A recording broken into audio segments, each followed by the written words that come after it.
Imagine stepping outside on a warm afternoon, ready for your usual walk. The sky is blue, a soft breeze brushes your skin, and for a moment, everything feels perfect. But after just a few steps, a sharp, burning pain shoots through your legs. You slow down. You hope it will pass, but it doesn't. Every step feels heavier, harder, like your legs are betraying you. You glance longingly at the people passing by, moving freely, while you wonder, is this how it's going to be from now on? That's exactly what Betty, a 71-year-old retired nurse from Florida, experienced. Just a few years ago, she was walking several miles a day. She loved her strolls by the lake, chatting with friends, enjoying life. But recently, even a simple walk to her mailbox felt like a battle. At first, Betty did what so many of us do. She blamed herself. Maybe I'm just getting old. Maybe it's normal to hurt like this. Maybe I should just slow down. But deep inside, Betty knew something wasn't right. And she was determined to find out what was really happening and what she could do about it. Today, I'm going to share Betty's journey with you and show you the real reasons behind leg pain while walking, and more importantly, the steps you can take starting today to stop that pain and reclaim your freedom. Because if you think leg pain is just part of aging, think again. And if you believe there's nothing you can do about it, Betty's story might just change your mind. The solution isn't about pushing harder or suffering in silence. It's about understanding your body, making small but powerful changes, and building strength one step at a time. So stay with me, because what you'll discover today could be the first step toward a stronger, freer, happier life. Betty's first instinct was to believe that her leg pain was just an inevitable part of aging. After all, how many times had she heard people say, "That's just what happens when you get older"? But deep down, something didn't sit right. Betty had always been active, careful with her health, and proud of her strength. Why would her legs suddenly fail her now? When she finally decided to seek answers, she discovered that leg pain while walking often has specific causes that can be identified and addressed if you know where to look. One of the first culprits she learned about was poor circulation. As we age, our blood vessels can narrow and harden, a condition known as peripheral artery disease. When blood can't flow freely to the muscles in your legs, they don't get the oxygen they need to perform. Betty realized that her frequent cold feet and tingling toes were warning signs she had ignored for too long. Without healthy circulation, even short walks can feel exhausting. Another major cause is muscle weakness. Betty had always assumed that walking was enough to keep her legs strong, but she learned that walking alone doesn't maintain the deep muscle fibers that provide true stability and power. Over time, without targeted strength training, those fibers shrink, a process called sarcopenia, making muscles weaker, more fatigued, and more prone to injury. She also discovered how joint problems contribute to leg pain. Tiny misalignments in her knees, hips, or ankles could place extra stress on her muscles, forcing her body to work harder just to stay balanced. Betty remembered an old injury from years ago, a twisted ankle she had brushed off at the time. That small weakness had quietly changed her gait, creating strain that built up over decades. Posture, too, played a bigger role than she had imagined. Betty realized that she often leaned forward slightly when she walked, trying to protect her knees from hurting. But in doing so, she shifted her weight incorrectly, causing new pressure points and even more discomfort. Finally, Betty learned that chronic inflammation could amplify every other problem. An unbalanced diet, dehydration, and hidden health conditions could create an environment in her body where healing slowed down and pain became a daily battle. What struck Betty most was this: her pain wasn't random.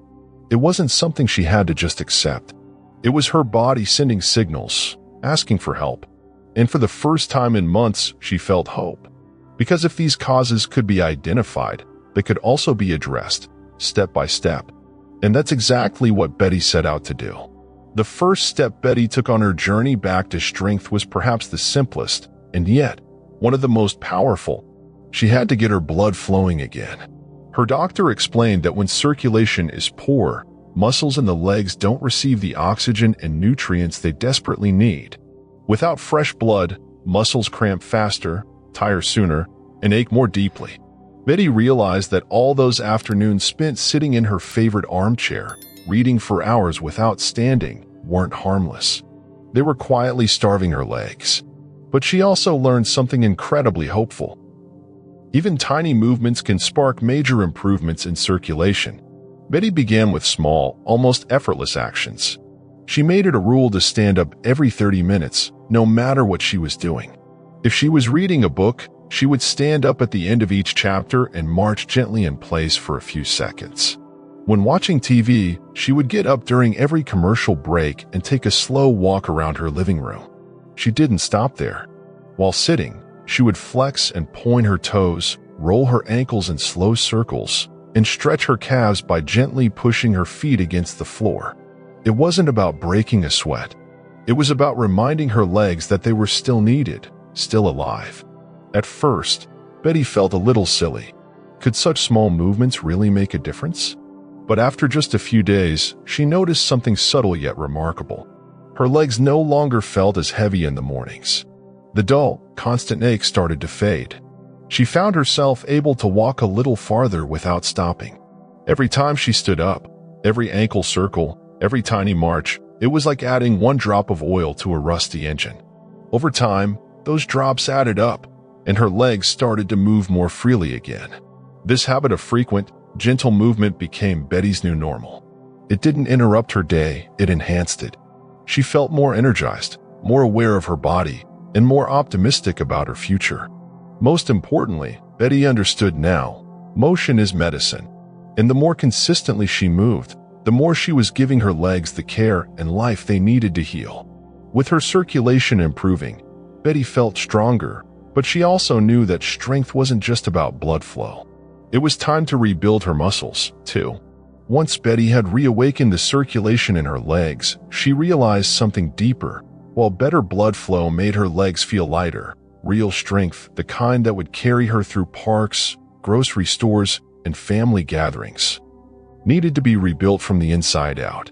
Betty learned that the muscles most responsible for strong, stable walking are often the ones we unknowingly neglect.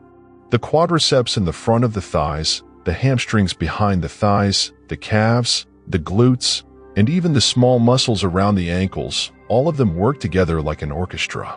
And when just one section weakens, the whole performance suffers. She didn't need heavy weights or a gym membership.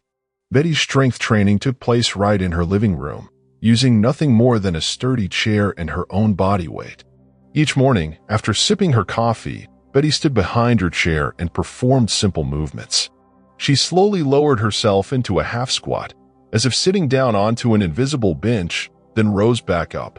She stood on her toes, holding herself tall for a few seconds before gently lowering her heels back to the ground. She practiced lifting one knee at a time toward her chest while balancing lightly on the other leg, building strength and stability simultaneously. It wasn't about doing dozens of repetitions. It was about doing each movement slowly, carefully, and consistently. The first week, Betty's legs trembled after just a few squats. She laughed at herself, but refused to give up. 5 squats turned into 8, then 10. Standing on one foot went from 3 shaky seconds to 15 confident seconds. She noticed changes beyond just strength. Getting up from her armchair no longer required pushing with her hands. Climbing the 2 steps to her porch felt easy again. Her walks became longer and more enjoyable, no longer haunted by the fear of sudden weakness. Building muscle wasn't about vanity for Betty. It was about reclaiming the life she loved, the freedom to move without fear, the confidence to say yes to spontaneous outings, the simple joy of living without worrying about her body failing her. With each small victory, Betty's belief in herself grew stronger. And she realized that while strength was crucial, the way she moved, the way she carried her body with each step, was just as important for her continued healing. It was time to look at how she walked and fix the hidden habits that were holding her back. As Betty's muscles grew stronger and her steps became less painful, she felt an excitement she hadn't known in years. But there were still moments, turning corners, stepping onto curbs, walking across uneven ground, when her body felt uncertain, almost wobbly. She realized something critical: strength alone wasn't enough. She needed to retrain how she walked, how she carried herself, to fully reclaim her balance, ease, and confidence. Betty's physical therapist taught her that many seniors, often without realizing it, develop poor walking habits over time. They shuffle their feet, lock their knees, hunch their shoulders forward, and look down at the ground. These tiny adjustments, meant to protect the body from pain, actually create new problems, more strain on the joints, reduced balance, and greater risk of falls. Betty saw herself in every one of those descriptions. She remembered how she had started leaning forward to ease the pressure on her knees, how she had shortened her stride because her hips felt stiff, how she had kept her gaze low, watching her feet anxiously with every step. To rebuild not just her strength but her whole way of moving, Betty committed to practicing better walking mechanics day by day. Every morning, she would stand tall, imagining a string pulling the crown of her head gently toward the ceiling. She would roll her shoulders back and down, opening her chest. She would engage her core lightly, not with force, but with awareness, as she took slow, deliberate steps. With each stride, she focused on landing heel first, rolling through her foot smoothly, and pushing off gently with her toes. At first, it felt awkward, almost exaggerated. Betty caught herself laughing as she practiced walking slowly across her living room, her posture feeling almost theatrical. But after just a few days, something clicked. Her stride grew longer and smoother. Her hips stopped aching. Her balance improved naturally, without conscious effort. Betty also practiced mindful walking outside. Instead of rushing to reach a destination, she paid attention to her posture, her breathing, and the rhythm of her steps. It turned every walk into an act of strength and self-respect. Learning to walk properly wasn't about looking elegant. It was about moving safely, efficiently, and joyfully, about giving her body the best chance to support her for years to come. With her circulation flowing, her muscles reawakening, and her steps retrained, there was one final piece Betty had to embrace, something most people overlook, but which feeds healing from the inside out. With her legs growing stronger and her steps becoming smoother, Betty felt like a new chapter was opening in her life. But there was still a lingering stiffness, a quiet ache that would sometimes creep back after busy days. Her doctor explained that while movement rebuilt the body on the outside, true healing also had to happen on the inside. And much of that depended on two powerful but often overlooked factors: hydration and nutrition. Betty realized she had been underestimating the importance of water. For years, she drank mostly coffee in the morning and sweet tea in the afternoon. Water was an afterthought, something she sipped only if she felt very thirsty. But by the time thirst hits, especially in older adults, dehydration is already underway. Without enough water, muscles become less flexible, joints lose their cushioning, and the body struggles to flush out toxins that feed inflammation. It's like trying to run an old, trusted car without oil. The engine overheats, grinds, and eventually breaks down. Betty made a simple but powerful shift. She started drinking a full glass of water first thing every morning, another with each meal, and another in the evening. She also carried a small bottle of water whenever she left the house, sipping steadily throughout the day, even if she didn't feel thirsty. It wasn't just about water, though. Betty took a hard look at her plate. She swapped processed foods, which quietly fuel inflammation, for fresh, colorful meals. She added leafy greens like spinach and kale to her lunches. She chose salmon rich in omega-3 fats at dinner instead of fried foods. She snacked on almonds, berries, and yogurt instead of chips or sweets. Each choice felt small in the moment, but together, they transformed her body's ability to heal. Within weeks, Betty noticed the difference. The persistent swelling in her ankles reduced. Her legs felt lighter in the mornings. The soreness that once lingered for hours after walks now disappeared much faster. She didn't follow a perfect diet, and she didn't deprive herself. She simply gave her body what it had been asking for all along: real, living nourishment and steady hydration. Betty's transformation wasn't the result of one giant leap.